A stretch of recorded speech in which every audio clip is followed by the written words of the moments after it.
আসসালামু আলাইকুম, সবাইকে স্বাগত জানাচ্ছি গ্লোবাল ভিউজে। আপনাদের সঙ্গে আছি আমি সুরভি দিবা। আজ জানাবো আন্তর্জাতিক গণমাধ্যমে আলোচিত সংবাদ ও বিশ্লেষণ। ফিলিস্তিনের গাজা উপত্যকায় প্রতিরোধ যোদ্ধাদের হামলায় দখলদার ইসরায়েলি বাহিনীর ক্ষয়ক্ষতি ভয়াবহ পর্যায়ে পৌঁছেছে। ইসরায়েলি চ্যানেল 12-এ সোমবার প্রকাশিত এক প্রতিবেদনে বলা হয়েছে, গাজা উপত্যকার বিরুদ্ধে শুরু হওয়া সামরিক অভিযানে এখন পর্যন্ত ইসরায়েলি বাহিনীর 18,500-রও বেশি সেনা আহত হয়েছে। শারীরিক আঘাতের পাশাপাশি অনেকে মানসিক ট্রমাতেও ভুগছে।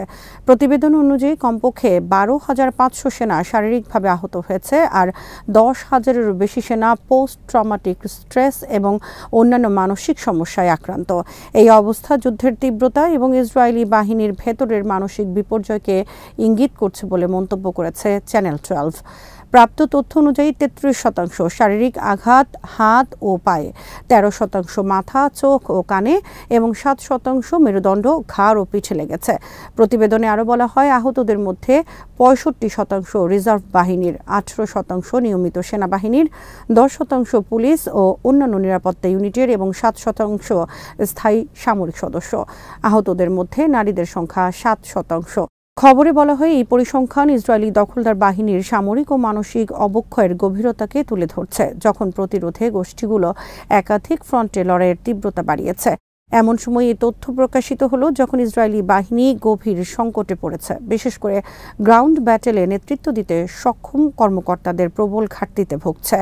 সোমবার ইসরায়েলি সংবাদপত্র মারিভ এক প্রতিবেদনে জানায়, প্লাটুন লিডারশিপে প্রায় 300 কর্মকর্তার পদ খালি রয়েছে। প্রতিরোধ যোদ্ধাদের মুখোমুখি হতে হিমশিম খাচ্ছেন তারা। অনেক সময় পাল্টা হামলার চেষ্টা না করে পালিয়ে যাচ্ছে ইসরায়েলি সেনারা। ফিলিস্তিনি প্রতিরোধ আন্দোলন হামাস সোমবার জানিয়েছে, গাজা উপত্যকার ক্রমবর্ধমান মানবিক বিপর্যয় লাঘবে দিন রাত নিরবিচ্ছিন্নভাবে কাজ চালিয়ে যাচ্ছেন তারা। এক বিবৃতিতে তারা বলেছেন, অবরোধ, দুর্ভিক্ষ ও চলমান যুদ্ধের অবসানই বর্তমানে তাদের প্রধান অগ্রাধিকার। এ লক্ষ্যে তারা মধ্যস্থতাকারী বিভিন্ন সরকার ও সংশ্লিষ্ট সব পক্ষের সঙ্গে যোগাযোগ বজায় রেখেছেন। হামাস জোর দিয়ে বলেছে, এই প্রচেষ্টা এমন এক সময় চলছে যখন ইসরায়েলি দখলদার বাহিনী গাজায় ফিলিস্তিনি জনগণের বিরুদ্ধে গণহত্যামূলক অভিযান চালিয়ে যাচ্ছে। বিবৃতিতে বলা হয়, তারা ভালো করেই জানেন দখলদার বাহিনীর রাজনৈতিক সুবিধা আদায়ের উদ্দেশ্যে বারবার বেসামরিক নাগরিকদের লক্ষ্যবস্তুতে পরিণত করছে এবং গণহত্যা চালাচ্ছে। তারা যেসব দাবি আলোচনার মাধ্যমে আদায় করতে পারেননি, সেগুলো বল প্রয়োগে আদায়ের চেষ্টা করছেন। হামাস আবার বলেছে, তারা ফিলিস্তিনি দলগুলোর সঙ্গে জরুরি ভিত্তিতে পরামর্শ চালিয়ে যাচ্ছেন, যাতে একটি সম্মানজনক সমঝোতায় পৌঁছানো যায়, যার মাধ্যমে আগ্রাসন থেমে যাবে, গণহত্যা বন্ধ হবে এবং প্রধান দাবিগুলো পূরণ হবে। এই দাবিগুলোর মধ্যে রয়েছে গাজা পুনর্গঠন, অবরোধ প্রত্যাহার এবং গাজাবাসীর জন্য সম্মানজনক জীবনের নিশ্চয়তা।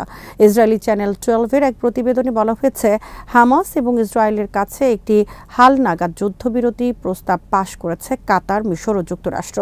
এই নতুন প্রস্তাবের লক্ষ্য হল স্থগিত আলোচনাকে পুনরুজ্জীবিত করা এবং একটি পূর্ণাঙ্গ সমঝোতা অর্জন, যার মধ্যে অস্থায়ী যুদ্ধবিরতি, বন্দি বিনিময় ও গাজা ইসরায়েলি সেনা উপস্থিতি কমানোর বিষয় অন্তর্ভুক্ত রয়েছে। নতুন খসড়া প্রস্তাবে দুটি বড় পরিবর্তন এসেছে। একটি, ইসরায়েলি বাহিনী প্রত্যাহারের প্রক্রিয়ায় কিছু পরিবর্তন, অন্যটি বন্দি বিনিময়ের কাঠামোতে কিছুটা সংশোধন। প্রস্তাবে 60 দিনের যুদ্ধবিরতির কথা বলা হয়েছে, যেখানে হামাস 10 জন জীবিত ইসরায়েলি বন্দী এবং 18টি লাশ ফেরত দেবে। এর বিনিময়ে ইসরায়েল নির্দিষ্ট সংখ্যক ফিলিস্তিনি বন্দীকে মুক্তি দেবে এবং গাজায় বিপুল পরিমাণ মানবিক সহায়তা প্রবেশের অনুমতি দেবে।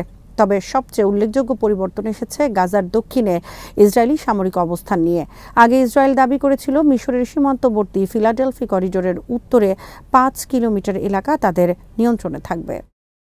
যুদ্ধবিরতি সংক্রান্ত আলোচনায় ফিলিস্তিনি প্রতিরোধের অবস্থান সম্পর্কে মধ্যপ্রাচ্য বিষয়ক রাজনৈতিক বিশ্লেষক আল দালি বলেছেন, হামাস স্পষ্ট করে দিয়েছে 3টি প্রধান শর্ত পূরণ না হলে বন্দীদের বিষয়ে কোনো আলোচনা হবে না। এগুলো হলো, গাজা থেকে ইসরায়েলি বাহিনীর পূর্ণাঙ্গ প্রত্যাহার, জানুয়ারিতে সম্মত মানবিক প্রোটোকল অনুযায়ী সহায়তার প্রবেশ, আগ্রাসন বন্ধ এবং 60 দিনের পরও আলোচনা চালিয়ে যাওয়ার নিশ্চয়তা। আল দালি আরও বলেন, হামাস স্পষ্ট করেছে, আলোচনা কোনোভাবেই এমন মানচিত্রের ভিত্তিতে চলতে পারে না যেখানে ইসরায়েলি বাহিনী গাজার কোনো অংশে থেকে যাবে বা রাফার বাসিন্দাদের উত্তর দিকে বা গাজার বাইরে জোরপূর্বক স্থানান্তর করা হবে। ইসরায়েলকে এখনই যুদ্ধ থামানোর আহ্বান জানিয়ে যুক্তরাজ্য, ফ্রান্স, অস্ট্রেলিয়া ও কানাডা সহ ২৮টি দেশ এবং ইউরোপীয় ইউনিয়ন একটি যৌথ বিবৃতি দিয়েছে। তাদের মতে গাজায় মানুষের দুর্ভোগ এক নতুন গভীরতায় পৌঁছেছে। ইসরায়েলের প্রতি পশ্চিমা মিত্রদের ভাষা যে ক্রমেই কঠোর হয়ে উঠছে এবং আন্তর্জাতিক অঙ্গনে দেশটির বিচ্ছিন্নতা বাড়ছে, এই যৌথ বিবৃতি তারই সর্বশেষ উদাহরণ। আল জাজিরা সহ কিছু আন্তর্জাতিক গণমাধ্যমে বিবৃতিতে স্বাক্ষরকারী দেশের সংখ্যা ২৫ বলে উল্লেখ করা হয়েছে। গাজায় চলমান ইসরায়েলের হত্যাযজ্ঞ এরই মধ্যে ২১ মাসের বেশি সময় পার হতে চলেছে।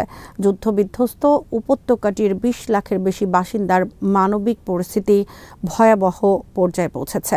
এমন এক সময় সোমবার ইসরায়েলের ঘনিষ্ঠ মিত্র হিসেবে পরিচিত দেশগুলো এই যৌথ বিবৃতি দিল।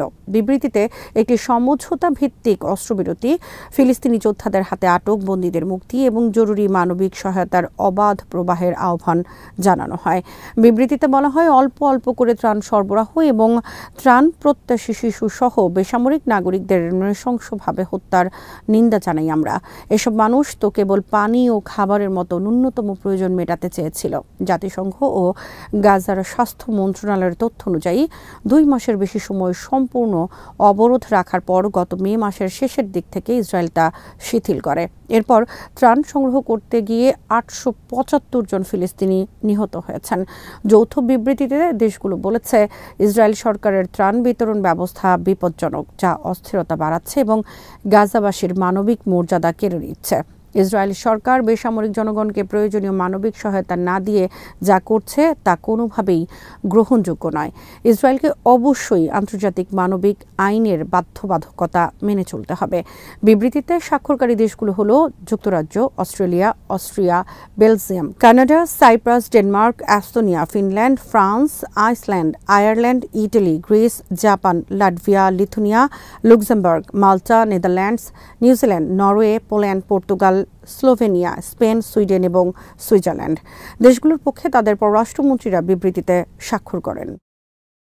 ইরানের সর্বোচ্চ নেতা আয়াতুল্লাহ আলী খামেনির অফিসিয়াল এক্স অ্যাকাউন্ট থেকে সোমবার গাজার উপর চলমান আগ্রাসন নিয়ে একটি কঠোর অবস্থান প্রকাশ করা হয়েছে। তিনি ঘোষণা করেছেন, আজ গাজা নিয়ে নীরব থাকার দিন নয়। খামেনি জোর দিয়ে বলেন, গাজার আজকের অবস্থার জন্য মুসলিম দেশের সরকারগুলো সম্পূর্ণভাবে দায়ী। তিনি সতর্ক করে বলেন, যদি কোনো মুসলিম সরকার কোনোভাবে ইহুদিবাদী শাসনকে সমর্থন করে বা ফিলিস্তিনের ত্রাণ সহায়তা বন্ধ করে, তাহলে তারা নিশ্চিত থাকতে পারে চিরকাল তাদের গায়ে লজ্জার কালো দাগ লেগে থাকবে। এমন এক সময় তিনি এই মন্তব্য করেছেন যখন গাজা উপত্যকা ভয়াবহ মানবিক বিপর্যয়ের মুখে। মাসের পর মাস ধরে চলা ইসরায়েলি বোমাবর্ষণ, অবরোধ ও অনাহার নীতিতে সাধারণ মানুষের জীবন ব্যবস্থা পুরোপুরি ভেঙে পড়েছে। এদিকে গাজা মিউনিসিপ্যালিটি সোমবার জানায়, অব্যাহত আগ্রাসনের মুখে জ্বালানি সংকটের কারণে নগরীর উত্তর অংশের প্রধান পানি শোধনাগার পুরোপুরি বন্ধ হয়ে গেছে। ফলে পুরো শহর পানির অভাবের কবলে পড়েছে। মিউনিসিপ্যালিটির মতে, মেকরোড পানি সরবরাহ লাইন বন্ধ হয়ে যাওয়ার পাশাপাশি জ্বালানির ঘাটতি পুরো উপত্যকার পানি সংকটকে ভয়াবহ করে তুলেছে। কর্মকর্তারা সতর্ক করে বলেছেন, পরিস্থিতি দ্রুত একটি মানবিক বিপর্যয়ের দিকে যাচ্ছে। কর্তৃপক্ষ জানিয়েছে, গাজার অধিকাংশ পানির কূপ জ্বালানির অভাবে পানি উত্তোলন বন্ধ করে দিয়েছে। ফলে ১২ লাখেরও বেশি উদ্বাস্তু ও স্থানীয় বাসিন্দা সরাসরি বিপদের মুখে রয়েছে। ইরানের একাধিক পারমাণবিক স্থাপনায় গত মাসে যুক্তরাষ্ট্রের হামলায় ক্ষয়ক্ষতি হলেও ইউরেনিয়াম সমৃদ্ধকরণ সহ নিজেদের পারমাণবিক কর্মসূচি পরিত্যাগ করার কোনো পরিকল্পনা তেহরানের নেই। ইরানের পররাষ্ট্রমন্ত্রী আব্বাস আরাকচি সোমবার এই কথা বলেন। মার্কিন সংবাদ মাধ্যম ফক্স নিউজের একটি বিশেষ আয়োজনে কথা বলতে গিয়ে ইরানের পররাষ্ট্রমন্ত্রী বলেন, আপাতত ইউরেনিয়াম সমৃদ্ধকরণ বন্ধ রাখা হয়েছে কারণ ক্ষয়ক্ষতিগুলো গুরুতর। তবে আমরা সমৃদ্ধকরণ অবশ্যই বন্ধ করব না, কারণ এটি আমাদের নিজস্ব বিজ্ঞানীদের একটি অর্জন। এছাড়া ইরানের পররাষ্ট্রমন্ত্রী দেশটির ইউরেনিয়াম সমৃদ্ধকরণ কার্যক্রমকে জাতীয় গর্বের উৎস বলেও চিহ্নিত করেন। তিনি জোর দিয়ে বলেন, আগামী দিনে যে কোনো পারমাণবিক চুক্তিতে সমৃদ্ধকরণের অধিকার অন্তর্ভুক্ত থাকতে হবে। হামলার পর সমৃদ্ধ ইউরেনিয়াম উদ্ধার করা সম্ভব হয়েছে কিনা জানতে চাইলে আব্বাস আরাকচি ফক্স নিউজকে বলেন, তার কাছে এ বিষয়ে বিস্তারিত তথ্য নেই। তিনি বলেন, ইরানের পারমাণবিক শক্তি সংস্থা আমাদের পারমাণবিক পদার্থ, আমাদের সমৃদ্ধকরণ পদার্থের ঠিক কী হয়েছে তা মূল্যায়ন করার চেষ্টা করছে। তিনি বলেন, ইরানের সর্বত্র এ প্রযুক্তি ছড়িয়ে আছে। আমাদের পারমাণবিক কর্মসূচি সমৃদ্ধকরণ কর্মসূচি বাইরে থেকে আমদানি করা কিছু নয় যে বোমা ফেলে ধ্বংস করা যাবে। আরাকচির এই বক্তব্য এমন এক সময় এলো যখন আগামী শুক্রবার তুরস্কের ইস্তানবুলে জার্মানি, ফ্রান্স আর যুক্তরাজ্যের সঙ্গে পারমাণবিক কর্মসূচি নিয়ে নতুন করে আলোচনা শুরু করতে যাচ্ছে তেহরান। আঞ্চলিক উত্তেজনা কমিয়ে আনতে যুক্তরাষ্ট্রের সঙ্গে আলোচনা হবে কিনা এ বিষয়ে ইরানের পররাষ্ট্রমন্ত্রীর সরাসরি জবাব, আমরা আলোচনার পথ উন্মুক্ত রেখেছি, কিন্তু এখনই সরাসরি আলোচনা নয়। এদিকে আরাকচির মন্তব্যের জবাবে নিজের সামাজিক যোগাযোগ মাধ্যম ট্রুথ সোশ্যালে পোস্ট দিয়েছেন ডোনাল্ড ট্রাম্প। তিনি লিখেছেন, আমি যেমনটা বলেছি, প্রয়োজন হলে আমরা আবারও হামলা করব। ইরানের রাষ্ট্রদূত কাজেম জালালি জানিয়েছেন, ইরান ও রাশিয়ার প্রতিরক্ষা মন্ত্রীরা সামরিক ও প্রতিরক্ষা খাতে দ্বিপাক্ষিক সহযোগিতা জোরদার করা নিয়ে আলোচনা করেছেন। তিনি জানান, ইরানের প্রতিরক্ষা মন্ত্রী ব্রিগেডিয়ার জেনারেল আজিজ নাসিরজাদে এবং রুশ প্রতিরক্ষা মন্ত্রী আন্দ্রেই বেলোসোভ সোমবার মস্কোতে বৈঠক করেন। জালালি বলেন, বৈঠকে প্রতিরক্ষা ও সামরিক ক্ষেত্রে দ্বিপাক্ষিক সহযোগিতা জোরদার করার উপর গুরুত্বারোপ করা হয়। তিনি আরও জানান, ইরানি মন্ত্রী ২০ জুলাই মস্কোতে আয়োজিত এক বৈঠকেও অংশ নেন, যেখানে রাশিয়ার প্রেসিডেন্ট ভ্লাদিমির পুতিন এবং ইরানের সর্বোচ্চ নেতা সৈয়দ আলী খামেনির উপদেষ্টা আলী লারিজানি উপস্থিত ছিলেন। ক্রেমলিনের মুখপাত্র দিমিত্রি পেসকভ জানান, আলী লারিজানি মধ্যপ্রাচ্যের উত্তপ্ত পরিস্থিতি ও ইরানের পারমাণবিক কর্মসূচি ঘিরে চলমান সংকট বিষয়ে পুতিনকে ইরানের অবস্থান তুলে ধরেন। পেসকভ আরও জানান, প্রেসিডেন্ট পুতিন ওই বৈঠকে মধ্যপ্রাচ্যে স্থিতিশীলতা আনার উপায়, ইরানের পারমাণবিক অধিকার এবং এ বিষয়ে রাজনৈতিক সমাধান নিয়ে মস্কোর আগের অবস্থান পুনর্ব্যক্ত করেন। চীনের উপপররাষ্ট্রমন্ত্রী মা ঝাওসু ইরানের শান্তিপূর্ণ পারমাণবিক শক্তি ব্যবহারের অধিকারকে সমর্থন জানিয়ে বলেছেন, এই বিষয়ে কূটনৈতিকভাবে সমাধান খোঁজা জরুরি। সোমবার এক টেলিফোন আলাপচারিতায় মা ঝাওসু ফ্রান্সের পররাষ্ট্র মন্ত্রণালয়ের রাজনৈতিক ও নিরাপত্তা বিষয়ক মহাপরিচালক ফ্রেডেরিক মন্টলোনির সঙ্গে ইরানের পারমাণবিক ইস্যু নিয়ে মতবিনিময় করেন। মা ঝাওসু বলেন, ইরানের শান্তিপূর্ণ পারমাণবিক শক্তি ব্যবহারের অধিকার নিশ্চিত করা উচিত। চীন এ বিষয়ে ইতিবাচক ও গঠনমূলক ভূমিকা রাখতে আগ্রহী। তিনি জোর দিয়ে বলেন, ইরানের পারমাণবিক কার্যক্রম ঘিরে যে সমস্যাগুলো রয়েছে সেগুলো রাজনৈতিক ও কূটনৈতিক পদ্ধতির মাধ্যমেই সমাধান হওয়া উচিত। তিনি সব পক্ষকে যত দ্রুত সম্ভব সংলাপ ও আলোচনা পুনরায় শুরু করার আহ্বান জানান, যাতে পরিস্থিতি আরও খারাপের দিকে না যায়। আজ এখানেই শেষ করছি।